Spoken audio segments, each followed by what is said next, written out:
Throughout this video, we will address issues regarding pre-imperialism, imperialism, and the effects of imperialism in China. Although you may have many questions regarding imperialism in China, we will do our best to address these questions.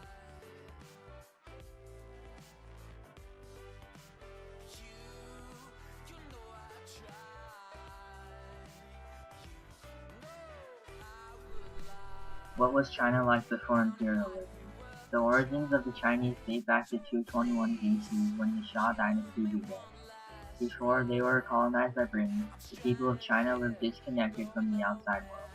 Although trade existed between China and India, Japan, and Africa, they valued farming over trade. The majority of China's population during the Ming and Qing dynasties in 1368 to 1911 were farmers. The Ming dynasty lost all its power when the Manchu invaded successfully, establishing the Qing dynasty. The dynasty is a sequence of rulers from the same family. The religions most commonly practiced were Taoism, Buddhism, and Confucianism. The average citizen was expected to support the government in causes such as building roads or canals. Now that you have been enlightened with information about pre-imperialism in China, you will now be amazed by the motives which led to imperialism in China.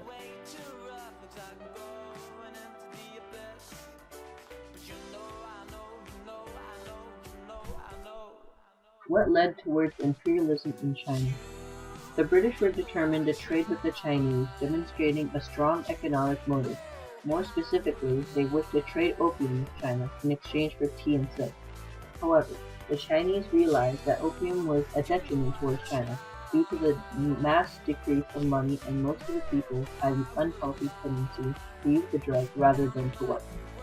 To stop the import of opium, China attempted to close their ports in Canton and Shanghai in 1836. The Chinese banned opium in 1839. They destroyed over 1.2 million kilograms of opium. Prevented from being able to trade with the Chinese, the British declared war on China. This was known as the First Opium War. The British defeated the Chinese, who were not as technologically advanced as the British, forcing China to sign the Treaty of Nanjing, giving Hong Kong as well as trading ports to Great Britain. In this war, between 20,000 to 25,000 Chinese citizens died. Only 70 British citizens were killed. The Treaty of Nanjing was also known as the Unfair Treaty by the Chinese, for from their perspective, they believed they were being stripped of their economy. As you have learned about the motives for imperialism in China, you will now learn about imperialism in China.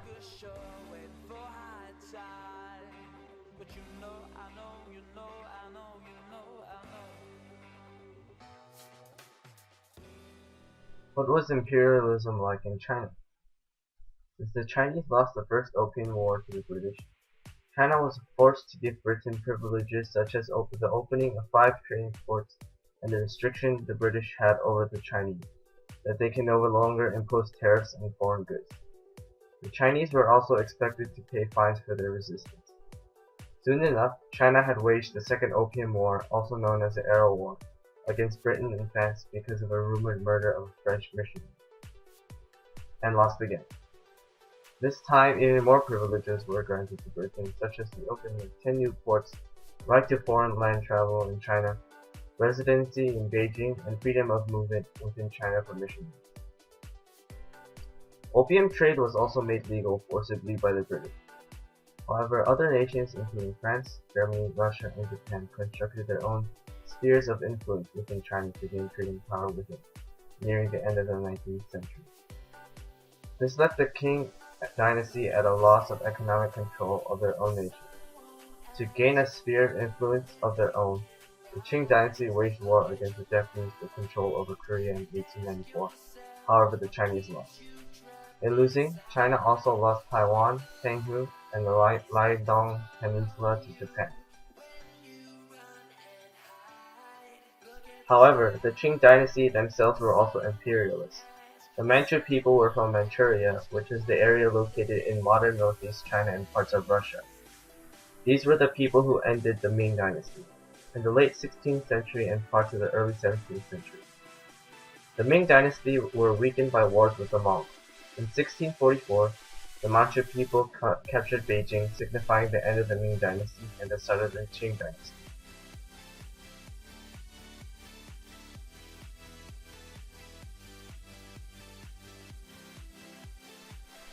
How did China regain freedom? In 1899, a rebellion known as the Boxer Rebellion occurred. Natives were fed up with Christians in their territory, along with the numerous spheres of influence that existed at the time. By the late 1800s, there was much civil unrest among the Chinese. In 1908, both the emperor and empress died in the same consecutive days.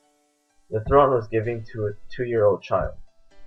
The rebellion that occurred in 1911 was known as the Wuchang Uprising. This uprising was an indirect result of the Boxer Rebellion. After the Europeans had overridden the Boxer Rebellion, they saw this as an opportunity to build railroads across China. The Qing dynasty agreed with these constructions. However, the majority of the Chinese people did not. Revolutionaries had claimed many cities away from the Qing and the Europeans. From that point on, the Republic of China was formed.